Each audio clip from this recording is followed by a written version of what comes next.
Hysteria by Def Leppard.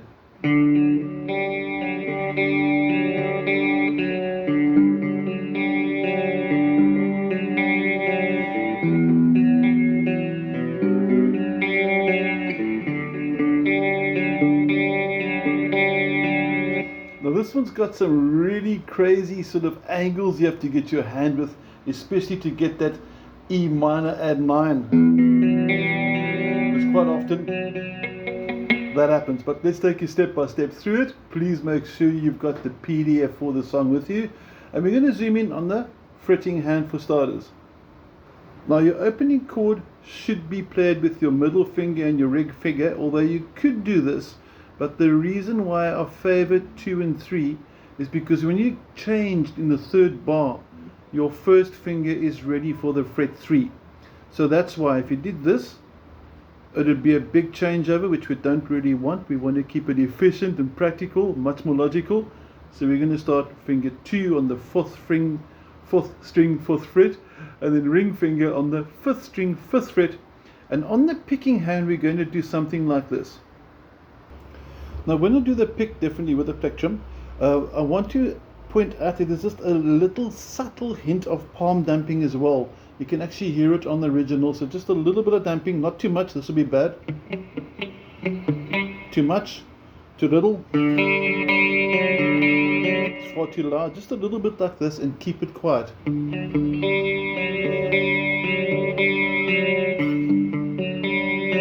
So thumb and first finger holding the pick like this. Don't let the middle finger get involved, because later with other songs over this one we want the middle finger for free. Little double stops like it. Things like that. So middle finger, other techniques, keep him open, don't do that. Okay, one more time. We're looking at the opening chord. It's based on a D major chord. I'm not going to go into the technical terms right now. We're just going to call it a D major variation. And slow motion, 5, 4, 5. There's the open on the 3rd string. Tiny pause, 4, and repeats again. Now be careful after that second 4, 5, 0, because there's a pause and there's only the 4, and I notice quite often we want to go from the 4 to the 5 urgently. Okay, but we actually wait between the 4 and the 5 at the end of the second bar. Again, PDF is essential, because this 5 here leads into the next chord, like that. So if I zoom out a little bit, I'm hoping you can see both left and right hands now, and then watch this first finger as it transitions and listen for the timing at the end of the second bar. Watch how we place the 5 when we go to the 3rd bar, which is a variation on the G major 7, just for by the way. Let's go. 1, 2, 3, 4, and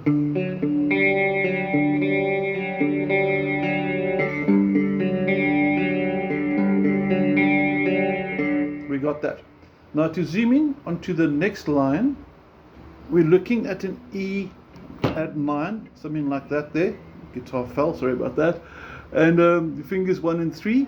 And the trick there is to make sure that the ring finger doesn't do this, because that sounds terrible. So you want to really, really push the hand forward. So that's why I was actually putting my guitar on my other leg to get my neck up. So I'm actually resting my guitar on my left leg to help me get the angle up, because then I can project my ring finger, finger number 3, nice and high to get a picking pattern. You can hear it's nice and clear there.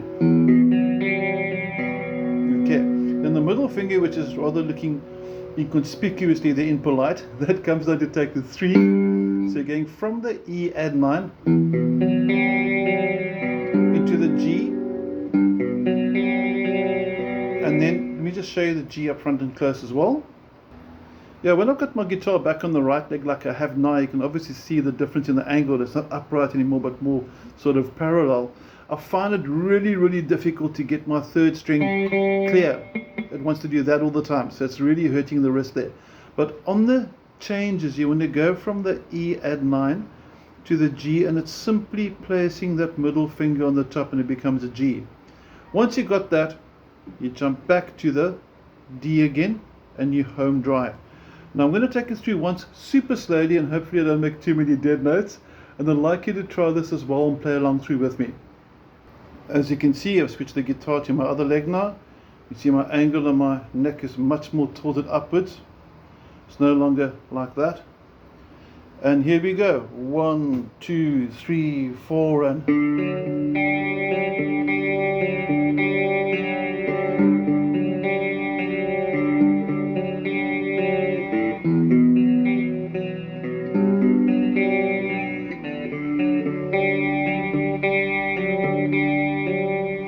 you got your basic riff for that. Now halfway through the song there are some pretty cool basic chords, and I really want to do this song as a nice picking exercise. I'm more focused on the intro than I'm on the rest of the song, but let's have a look at the basic chord changes halfway through.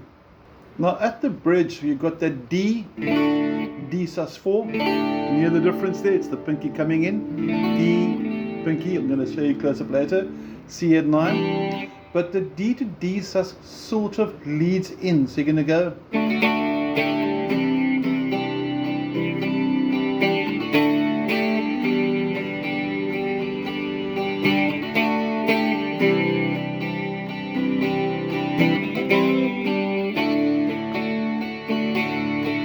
So it's a really straightforward, easy rhythm, and I just want to focus now more onto what we're doing with the fretting hand to learn these chord shapes. I'm sure we're all cool with D, nice easy chord, and you're going to go from there to the D sus. Simply bring the pinky in, D sus, and the cool thing now, when you change from D sus4 to C add 9, your ring and pinky fingers 3 and 4 as clearly labeled there, just don't move. Fingers 1 and 2 that jump to C add 9 like that. From there you go back to the D sus again, then you go to E minor 7, and again 3 and 4 don't move. So it's like the D to D sus is leading you in either to the C add 9 or it's leading you in to the E minor. And at the end of it you're going to have a normal C, G and D chord, so that's the easy part. Now on that little leading rhythm there's a quick flick, and the quick flick should be something like this. And slow motion, down, up, down, D sus. You can hear the change there. If I bring my hand a bit further back, you can see the pinky number 4 going down. And then after that it's just straight down, down, up, down, up, down. And then you start again, E minor 7. And at the end you just, as simple as that. Now the very last part, the chorus, this is obviously the easiest part of the entire song. It's just normal E minor, I'm sure you're cool with that. C chord and D. E minor and C is going to sound like this. Oh, when I get Hysteria, the actual chorus.